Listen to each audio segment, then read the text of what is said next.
Good evening and welcome to Laughing Monkey Music Show. Tavon, singer, drummer, writer. Jeff Martin, how are you? Ditch digger. I do it all. Pitch digger. Well, most people do nowadays. I mean, if you're in the music industry, you usually do everything else. Well, I live in Lake Tahoe and I'm a caretaker for a number of multi-million dollar lakefront homes because I know how to do everything. Yep. Because I've had to learn to do. If I was a better musician, I wouldn't know how to do all this crap. So You'd now I still finally be get probably to, but struggling though, right? yeah, but now I finally get to work on my own place. So, I know all this crap and I'm turning my place into a multi-million dollar house. Well, I think it's good to learn some extra skills. I think that's what happened. I think when it was the 90s, everything kind of fell out for a lot of artists. Oh yeah. A lot of artists had to scramble. So it's interesting to see like a lot of people either went to music or video or editing or I I sort of I the know show a lot. business thing. Yeah, I know a lot of artists who are living under a bridge Yeah. because they can't do anything, or I don't come they've latched on to some nurse or something to keep them going. fed and homed. It's crazy. It's crazy. So what I was it's always amazing to me is you're an excellent singer, but you're also an excellent drummer. And for you to go between bands as a drummer and a singer always, Yeah, that's a it's kind of first question. It's kind of not that it's odd, but it's like, oh, if you're a singer in a band and you're like, he's a good singer, why don't I have a singer that could be better than me or sing someone could think is better than me in my band if he's my drummer or vice versa. You know what I'm saying? Like it almost yeah, could be yeah. like a not a challenge, but kind of a threat to some Well, bands. I'm I I'm mean, in a I'm in a band right now that we're working on songs for a new album. His name is Greg Golden. It's called the Greg Golden Band, and he owns Bizarre Guitar down in Sparks, Nevada. And if you've ever heard of that place, he sells. He's probably the fifth biggest Gibson dealer in the world, wow, and he gets all these custom great guitars in there and stuff. But he has a vault with I mean, the guitar he plays on stage is a $300,000 Les Paul, a 54. And that's what he's got tons of those. But he's got a vault that every time Eddie Van Halen came through, he'd go down in his vault and he'd probably yeah, buy something. Or Billy Gibbons. It's that kind of place. It's really. unbelievable. But yeah, I'm doing an album with him right now. And the singer in that band next to Ray Gillen is probably the best singer I've ever worked with. His name's Joe Retta, and he was in a band called Heaven and Earth, and he did the Dio tour where he was a singer doing Dio stuff, and he was the singer for the Sweet for 12 years. But Wow. he's a phenomenal singer. He can sound like a million different people. I have done Mhm. some Zeppelin tribute shows with a Zeppelin band that he was in for almost. They've been around for 20 years. They've been around since '05, I think, and they're called Led Zeppelica. And I had a blast doing that because I'm a huge John Bonham fan, as all drummers are. And but he can do Zeppelin, he can do Dio, but when he does him, he sounds a cross between uh, uh, those guys, but mainly Yep. Paul Rogers. He's a Paul Rogers with maybe two more octaves. I like that. I He, like that. I'm a big fan of that 70s sound. Just something yeah, yeah. that are He's very got all that trilling Stevie Wonder stuff, that mhm. I'm the whitest singer you've ever heard. I can't do any of that trilling. And Like the raspy soul singing. no, the it's just falling down in a trill or going up or down, like Paul Rogers has that real bluesy kind of a way of singing. Which, if I Mhm. could do it all over again, um, as much as I love Rob Halford and Ian Gillan and David Byron and all these guys that I honed my craft after, if I could do it over again, I'd just pay attention to Paul Rogers. But there's a modicum of you've got to have a certain thing to be Yeah. able to do that, and he's just got it. To me, Paul Rogers is just unbelievable. And Ray Gillen from Badlands, that was his Oh favorite. yeah. That was He's by the far best. his favorite. And Ray could do the trill stuff. Actually, I was on board the Queen Mary. I was friends with Rob Halford, and he was playing in Long Beach, California. And I went with his manager from Phoenix, Arizona, in his vet. We drove it down there, saw the show, and then after the show, they were all staying in the Queen Mary. I go in Glenn Tipton's berth, and he's got a guitar and a tiny little amp. He's playing. Who's sitting next to him with a bass is Glenn Hughes, and Oh, Rob's in the room too, and they're playing this bluesy thing.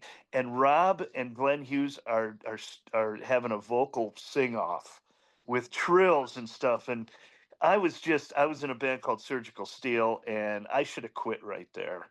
I'm surprised I didn't.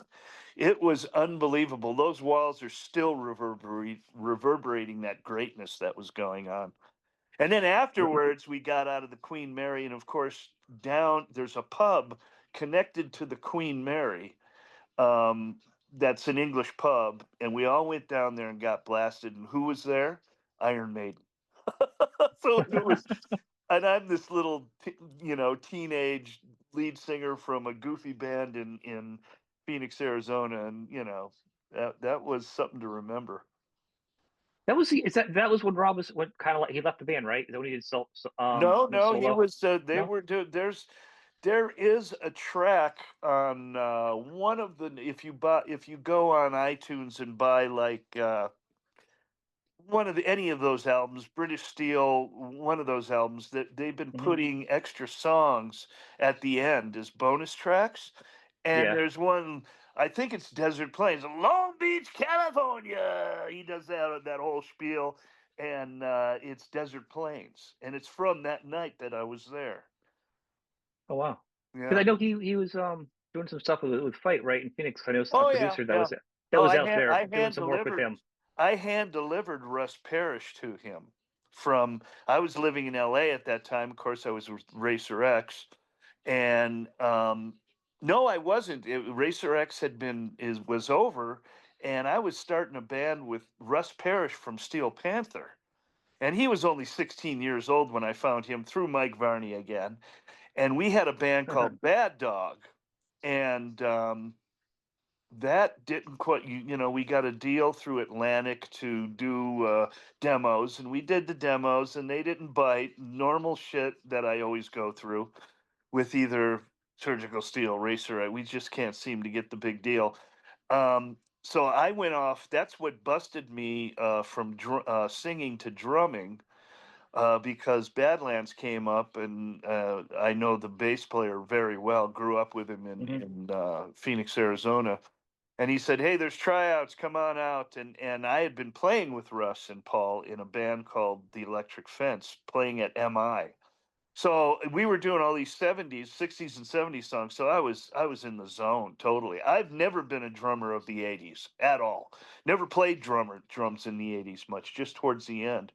But it was 70s style music I was playing, and that's what kind of got me the gig. But I felt guilty, bopping out of Bad Dog with Russ. So he was playing, with a number of things. I think he was doing a Thin Lizzy thing at the time or something. So I grabbed him, put him in my wife's truck, and we drove to Phoenix. And I delivered him right to Rob's doorstep. I said, "Here's the guitar player," because Rob was telling me, "I'm putting together a band, Jeffy. Do you know anybody who's good out there?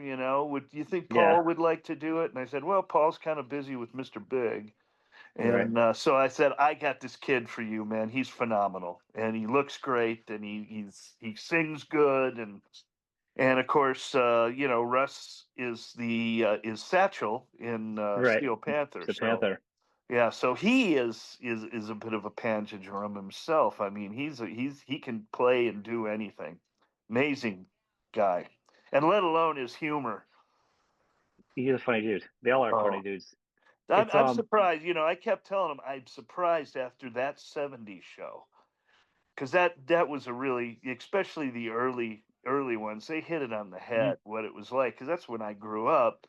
I said they got to make a sequel called that '80s shows, and you guys are the band next door. You know, the sidekick The band sign. next Yeah. door. They would have been perfect. I can't believe that never happened. I think them uncensored probably gives them a little bit more freedom to be even crazier. You Well, know, that's yeah, they're outlandish. Yeah, they'll they pick are on your outlandish. mom and all that stuff, and your mom is sitting right next to you.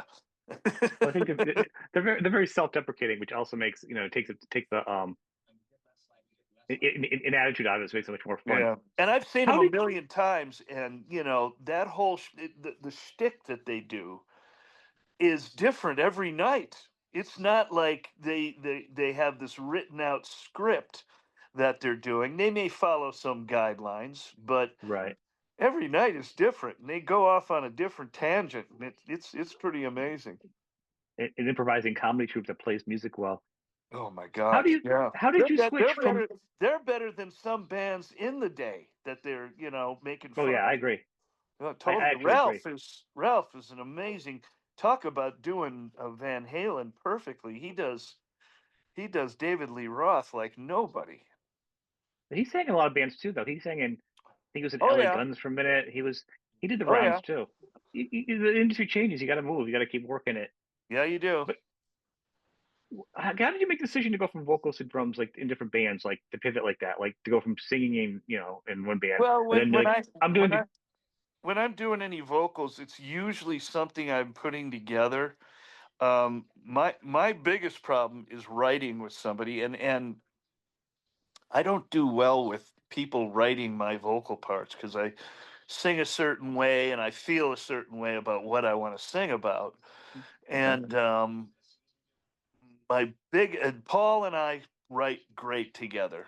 I found another guy in Sydney, Australia, and we write great together. His name is Stu Marshall, and that band was called Blasted to Static, out of Sydney, Australia. Most of the guys in the band, I wanted to go to Australia, so I put together a band from Australia. Still haven't gotten out there, but he wants me to come out. I guess everything is free when I get out there. And then just recently, on 3 sites now, we got Best Album of 2025 for Lethal X 90 Tons of Thunder. If you haven't heard Nice. that, I'd pick it up because that was started right before COVID, and it was going to be the 35th anniversary of the Street Lethal album. So I Hmm. decided, Harry, the original drummer, sent me a track from this guy. His name's Milan Polak, who's also an Austrian but lives in Italy. Phenomenal guitar player, great in the studio with mixing and doing all that stuff. So we didn't have to hire anybody out, but that guy worked his ass off on the album. I did all my vocals down here in Prairie Sun, but I did one song. He sent one song. It's like the missing Racer X track from Street Lethal. It sounds, and it's not. This guy wrote this song, and he hit it on the head for that era of what those songs sounded like. And so I said, well, why don't we try to do a whole album, and we'll do not a more like a salute to that first album. But anyway, getting back to that, I get so many tapes from really great guitar players, Hmm. and nothing against their songwriting ability, but they send me these songs that I just don't connect to. So in all these years, I've only connected to two other guys for writing songs to be able to sing to them. And other than that, I'd rather play drums. I enjoy playing drums more. I really enjoy singing when it's on, but it's hard to do, especially at my age. I was such a physical singer, you know. Paul Gilbert and a couple of the a guy named Tom Size, and I'm trying to think of their main engineer and producer for Mr. Big, who was actually on the plane crash with Leonard Skinner. Talk about crazy stories. Um, they both said I'm the loudest singer they've ever worked or heard. They had to put like 5 windscreens on me and all sorts of shit. So I'm physical, and as you get older, you just that isn't quite there anymore. You know, No. yeah. What? I guess I'm saying, like, so how would you decide projects? Like, how to make the decision when you went from singing, like in Racer, but then like Badlands? Was it just whatever project interests you, No, and because you no, had the skill set, you would choose it? well. I was right for Badlands as a drummer Oh just yeah. because I came from learning how to play the drums in the 60s and then playing in the 70s, learning how to play in the 70s. Then, early 80s, I was playing drums still, but I was a singer drummer because I really loved Don Brewer. Mhm. And I thought he was a great singing drummer, ballsy singing drummer who could do screams. I was right up my alley of what I wanted to do. Actually, my favorite singer is Tom Jones, but I just Good don't singer. have the good looks and the great dancing ability to. With picking to play drums in Badlands, you listen to those songs, and I just instantly connect on how I should play drums to those. Mhm. I No, don't. I agree. I was on tour with a number of '80s guys. Like I went on tour with Lynch Mob and George Lynch. I went out with Kevin DeBro and did all those Quiet Riot songs with him after doing an album with him. And as drumming, that's just not fun to me because it's especially in Dokken. I went out with Dokken. I got fired in Dokken because they said I had no meter. Um, and this is after a month of playing with them and being stretched all the way across the country to Florida. And yeah, it's just Really? oh yeah, 80s stuff is just too I won't say it's boring, but I'm more like a Mitch Mitchell, Ian Pace, John Bonham. There's riffs. Riffs have to be So, involved. do you agree? I'm not. Do you think you didn't mix with them? Huh? Do you agree? Do you think you didn't mix with them? Because I would have thought a singing drummer with your vocals would have been great because they're a vocal Oh no, band. I get all the vocals great and all that stuff, but Yeah, I just I think it was more a problem with the guitar player, and he was bitching at Don. Uh, I don't know. It's hard to say exactly what, but that just didn't work, and they fired me, and I had to I had to fly all the way home and wait for my drums to come all the way back to Clear Lake oh God. to get them, and it's too bad because we were opening up for Poison in big arenas, and I totally hit it off with Ricky Rocket, and we were like just about to go. We're both into English motorcycles. I build them myself, and he had Mhm. a couple on tour with him, so we could go ride. And we were just about to. We had like 3 days off, and I think we were going all the way from Florida back to Texas or something, and we were going to meet up with a whole club of English bike guys and slowly make our way to Texas via the tip of Florida, and then I get Worse fired. than they're losing the tour gig for you. Because I just remember on paper, like Well, seeing these things like my point of that whole thing is right after that happened, I said I'm never going on tour with another '80s band as a drummer because I'm not that guy, and I right. just don't.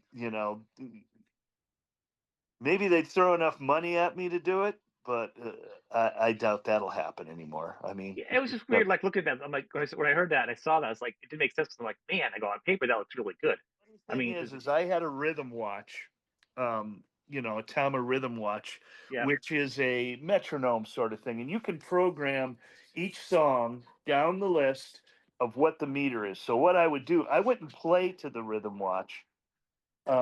But I would start the song off at the right meter, and then every verse or chorus, I'd hit the button again and watch the flash to make sure I didn't raise or lower my meter. And I was pretty much on, even though I was brought up more of a John Bonham drummer. If they put a metronome on John Bonham, he would today not be the greatest drummer, you know, ever, because Yeah. that was his forte of being able to push, lay back in the verses and push the choruses and slowly rise up towards the end of the song, giving it a little more excitement instead of a boring plot. And that's what he does. I mean, you go ahead and put a metronome on any Zeppelin album, and you'll see what I'm talking about. He was a genius at giving that feel to a song and life to a song.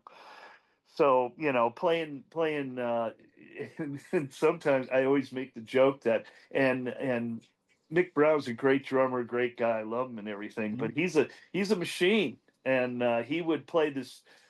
They got some hits with a certain drum beat, and play the hit beat, which is I call it we put holes in teeth, or the living after midnight beat. We put holes in teeth. Boo ka boo boo ka. But sometimes I didn't know what song I was in because it was the same beat. And to me, very boring. I think what was amazing to me, besides that, is like I was go back to the switch over from Racer X to Badlands. When I saw that, it's like I heard the drum, but I didn't realize it was you at first, and I'm like, blew my mind. I totally loved the band. It was perfect. I was like, Right. this is a great sounding band. Because I wasn't aware of that it was you on drums at the time. I knew you from Yeah, Racer yeah. X, but I didn't at the time. I was in college myself for music, and I was like, I didn't in the cassette. I didn't really look at it. But obviously Jake, and then I'm like, and Ray was singing. I'm like, oh my god, this rhythm section just crushing it. Well, And then, me and Greg have been playing together since I was in high school. And we mhm, were in a band called Ghost Rose, then another band called St. Michael with a couple different guys, usually the same guitar player. And mhm. we were doing nothing but early Scorpions and UFO and stuff like that. And I mean, even when the Scorpions came to town finally, they couldn't believe how many fans they had in Phoenix at the Coliseum when they started playing. And it's mainly because we were playing all those songs, and we're talking "Fly the Rainbow," those Some good albums, stuff. Great albums. "Fly the Rainbow," "In Trance," and which to me, I at one time almost got to play with Yuli. Oh yeah, I was in UFO during a tour, and he ended up coming out and doing a couple shows with us, and I jammed with his bass player. Um, not a guitar. So who was playing guitar? I think it was Luis Maldonado, who's now the singer in Foreigner. He was playing guitar, and we were doing all these Hendrix songs. And I'm a Mitch Mitchell fanatic. I love Mitch Mitchell, right. and we were doing all that. And I had just been slayed. The tour was over. I did those shows, and we were just doing that in sound check and hanging out in the bus with Uli, and he's very cool, and we had a great time with him. And then the ill-fated, long story, but the ill-fated spike hit Michael Schenker and blackened his eye, and the whole Um, tour fell apart. It's a long story. It's beyond. If Rob Reiner was there, it would have been a whole movie score for the next Spinal Tap 18. But I remember it was early in the morning, and I was just about to go to Arizona to do an album with Michael Schenker. Uh, the first album I did with him. I did 3 albums with Michael. One of them with Michael and Pete Way called The Plot, which was really cool album. Kind of like Rolling Stones meets Michael Schenker. But Uli calls me and he goes, "Hello." He's got this horsey, German accent, really yep. cool sounding guy. "Jeff Alton, I want you to come out to my castle in I think it's in Germany or somewhere, and I want you to do the next album with me." And I'm going, "Oh Jesus, I'm going and I've got to go with Michael right now." Oh, and it cut me to the core that I could not go and play with Uli in his castle. Can you imagine that call? There's no one I love more than Uli John Roth early when he had the big whammy bar in trance, that era. He's the godfather of neoclassical guitar playing, and Mhm. he was Hendrix mixed with neoclassical, and he got into all that ethereal stuff, and his guitar playing changed and wasn't so much like that anymore, and that's probably what broke the thing. Not that I can say, well, I'm not playing with him because I don't like his guitar playing. That wasn't it at all. I had already said I would do it with Michael, and I was kind of stuck Yeah. doing that, and it's a good place to be stuck in. Really, it was incredibly insane. And I still got the CDs. He gave me CDs with, I would say, had 10 to 20 bars of each part, and it would just do this, and then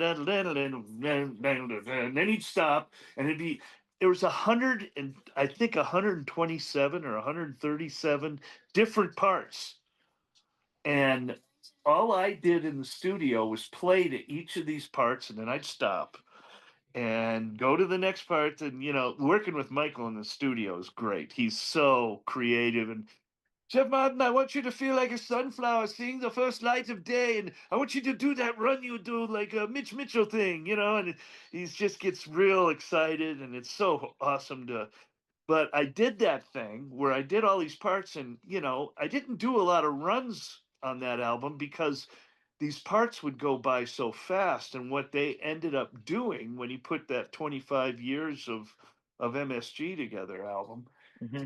they combined them. They edited the whole thing together and made my drum parts longer in some section, and editing, and put that whole thing together. I mean, you'd have to put a gun to my head to learn the whole Sure. album and play it. There's just be no way. And if you listen to the whole thing down, you go, okay, I get what you mean. Parts and everything there's no breaks. It's segued from top to bottom.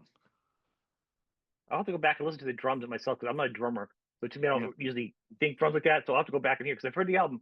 What's interesting is it's hard because doing, um, Uli and Michael and this and UFO, it's all the same family of fans. I know it So is. And it's it's all not the really a same places, niche and thing, it's all the but it's a same niche. places, and it's all the Yeah, same places I came from right, right. in the It's all 70s, towards the end of my drumming career, you can as be in far different as bands learning. and tour, and you're the same people Yeah. in a different band because it's like literally the same Yeah. fans. Well, I thought that was an amazing. I saw a couple years back when Michael had all the singers. I don't know how he paid everybody and how he pulled this off, but saw him in San Jose play, and they had an album that just came out with every singer he had ever had, and they all did 3 songs, and they did Wow. one song off the new album, and then they did their hit songs off the old albums. And when backup vocals happened, like Graham Bonnet and Gary Barden would come out while somebody else was singing. They just Yeah, all natural. I learned how to sing on my motorcycle in Arizona in the heat against 90-mile-an-hour winds. So I'm always singing into the wind. So I had to sing really loud to get a note out. And it was from I always practiced on my motorcycle because I couldn't do it in the house loud. My mom would yell at me, "Stop squawking. What are you doing?" When I was a little kid, I'm the last of 7. So you're always going to get picked on, right? And it's going to go down the graph of the oldest brother to the next brother. That brother punches that one, then the other one comes down and slaps you, and the whole brother sister thing. And I had a sister that we would always fight and stuff like that. And when she would, she was bigger than me because I was much smaller. I was the oops in the family, and she'd be pinning me down and slapping my face or tickling me, and I'd be screaming. She goes, "Stop it! You scream like a little girl." So I guess that's where it really started from. Your vocal. Well, So I did. Let me grab this album. I worked with this guy named Phil Bright, PFIL Bright, and he owns a studio down in Auburn, not far from here, and he made he made his money out of doing TVs and commercials and stuff like that. But he also did a whole bunch of albums with me. He got me through Mike Varney, and this album, yeah, I just got it right now. It's called. If you can see that, it's called The yeah. Electric Chair Presents, and this thing is a work of freaking art, called A Million Voices, and there's people from Santana on it. Hmm. One of the guitar players on it is Luis Maldonado, who I did that UFO tour with, and he is now the singer of Foreigner and was the singer for Train. But this thing has this whole booklet. If you can see this booklet and the artwork. Wait, he was singing for Train, the Yeah, progressive band Train. yeah, he was a Okay. guitar player in Train. But look at this booklet. It's just stunning, and I don't even know if this is out in the market yet, but it's just It's absolutely fabulous. beautiful, And his wife, I'm pretty sure his wife Cynthia did all these all the did graphics all and stuff. these art things. I got to get my glasses on just to give you the name. But anyway, I've done 5 albums with him in the last 2 or 3 years. I did my first punk Yeah. album. Sorry, I got my glasses on so I can see what the No, hell's going on here. it looks Um, cost prohibitive though to produce something like that nowadays. I well, mean, being it's his studio and everything, yeah, this print no, I is meant the so. artwork on the album. I mean, it's a lot of money to Oh do well, that's albums. his. That's I do believe that's his wife. So, It's awesome. um, yeah, It's and good that they do that. I love no, albums you still. just don't see albums like that, and let alone vinyl. But anyway, that's one of the ones I recently did, and that's coming out. I haven't even be able to listen to this. I don't have my turntable hooked up, so I've got to. And he didn't send me a CD, so I got to go through that. But I did a punk album, which was really fun. Oh Christ sakes, what's the name of the? And we all don't have our real names on it. I'm Scuzz McCracken, and on the thing, all the players are. Don't step on that. I got dogs crawling over here. That's Dylan. Hey Dylan.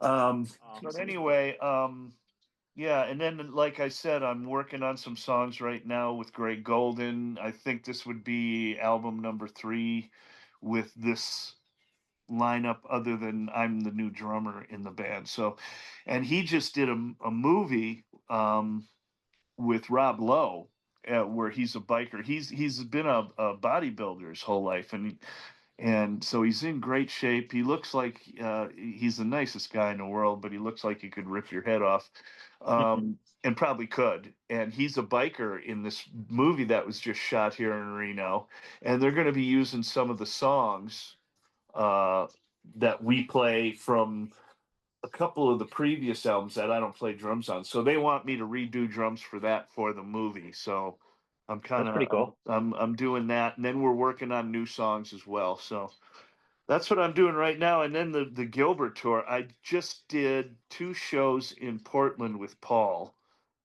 in December, and part of the show was a 29-minute long, 38 song medley of Led Zeppelin songs. It's a Holy Rubik's moly. cube. I mean, we're playing like 10 bars of one and then jumping into another one, into the next one, into the next one. Brilliant how it was put together. And all the Zeppelin hits are in there. If you got 29 songs, just imagine.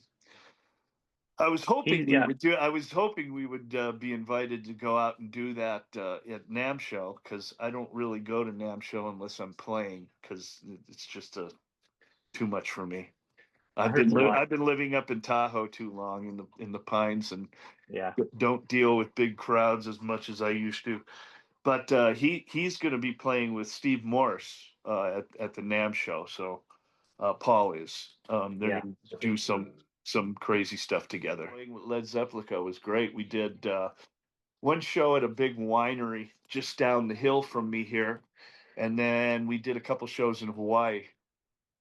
And that band is, like I said, has been together for 20 years. But Joe got over traveling. My singer for Greg Golden, who got me in there, and Yeah. they're one of these bands now that have different singers and drummers in different areas of the United States, and they pick them up when they pick up shows in those areas. So Oh, that's not bad. That's really kind of a financially makes sense, yeah, it you know. does. Yeah, and it pays well, and well, I get to play Zeppelin and pretend I'm John Bonham. What could be better, other than having stuff thrown at me because I'm not? Think about it, all the millennia that this earth has been spinning around, and we got to spend it with some of the greatest bands ever born. Oh yeah. And that, It was the best. and really, when I look at my daughter, she loves those bands better than anything new. I mean, she loves Suicide Silence and other, some of Mhm. the other newer bands. She's into all that, but really, she knows all the words to every Zeppelin album. The Black Sabbath, she's absolutely nuts about, and uh, same stuff I was brought up on. So it's kind of neat. And I don't remember me, being into my parents' shit. I was never into Lawrence Welk much. No, They see, for me, I was into I was into Elvis and the Beatles for my grandma. Oh yeah, Right. there you go. There you Very go. It early was days. just Beatles for And me. Johnny Cash and Johnny Cash. Yeah, yeah. Well, Yeah. like I said, Beatles for me. That was my first one. I saw my sister come home from a Beatles concert in Milwaukee, Wisconsin, and she was just torn to hell. She had mascara running down her face, her bouffant hairdo was all screwed up, nylons ripped to shit.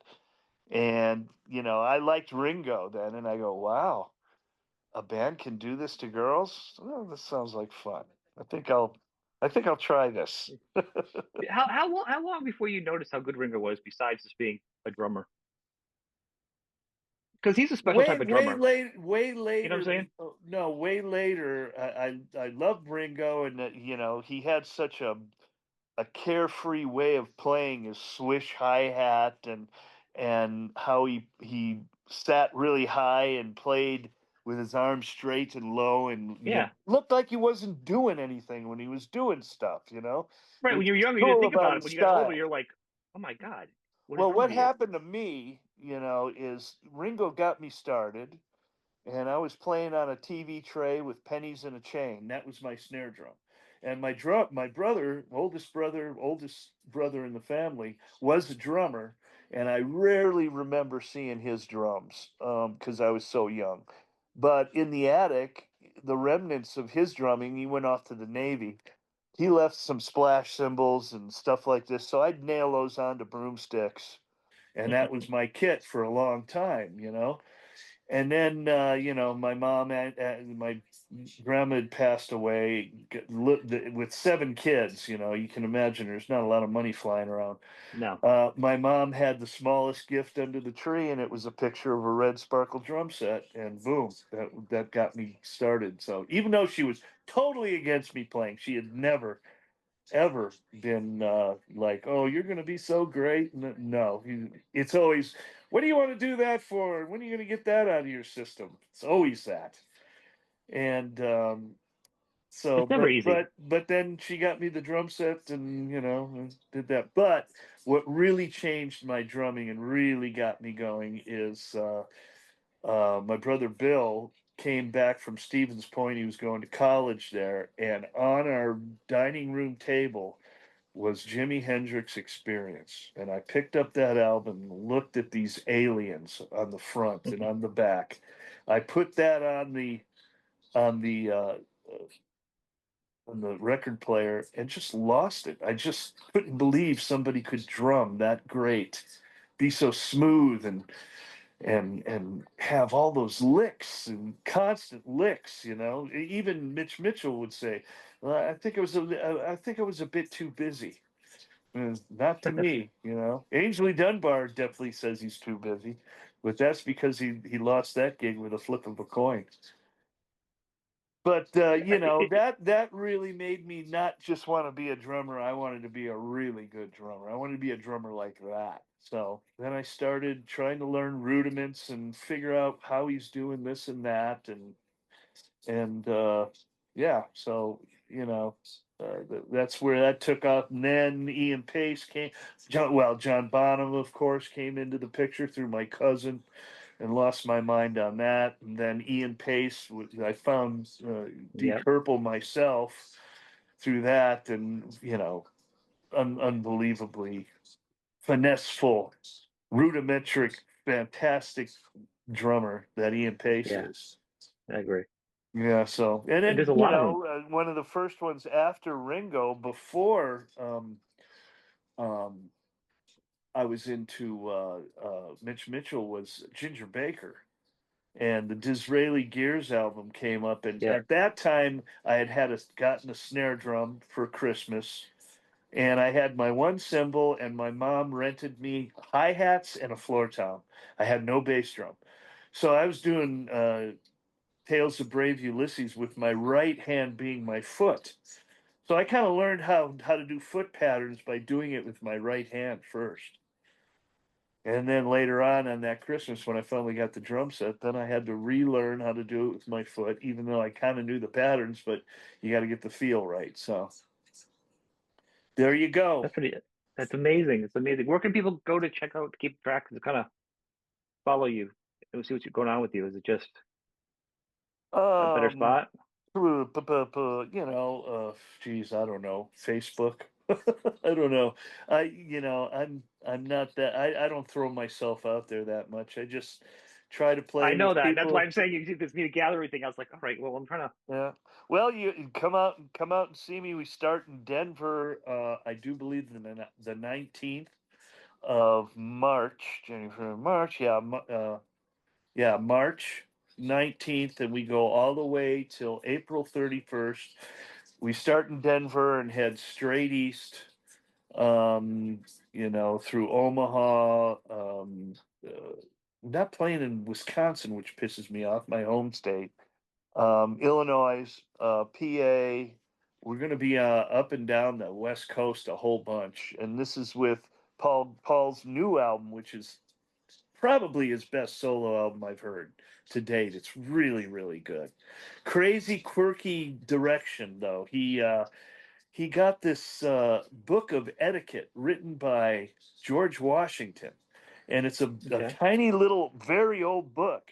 And he showed me the book, and because the titles are very long and very avant-garde and strange. That's why you're seeing him dressed in this colonial suit doing these songs, and it's just like, why not? Everybody's tried everything, but it's all about etiquette during dinner or etiquette when you're out in public. And he kind of made songs out of all these different parables from George Washington.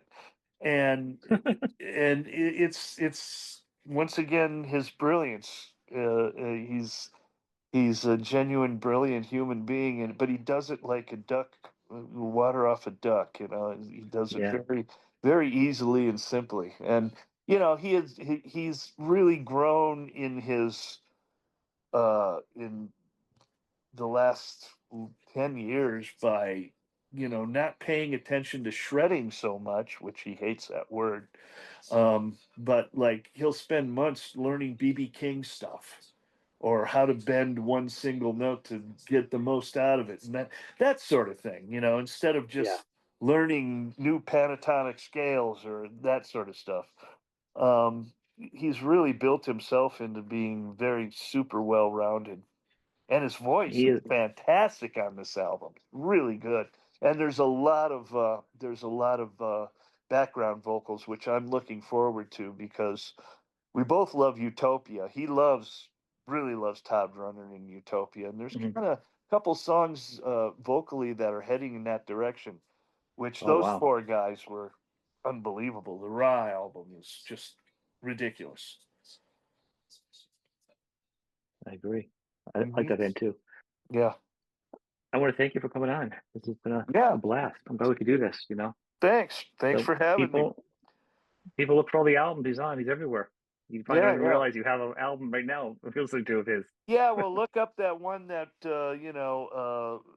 one of the band members pulled a goofy thing, and a lot of the when we should have been sending out more albums out to our distributors, they didn't want to take the chance because one of the band members didn't sign a contract and said, "Well, I want this stuff pulled off," and he's calmed down, but the the the damage has been done.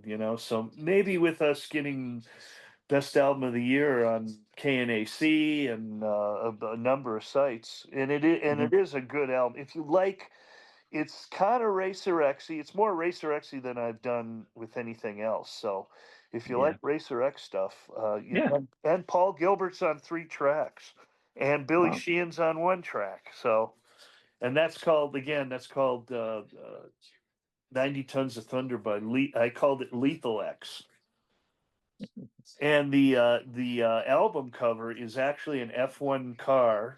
And if you remember the first Racer X album, it was a goofy looking F1 kind of looking car coming out of Chicago, I think, because that's where the artist was from.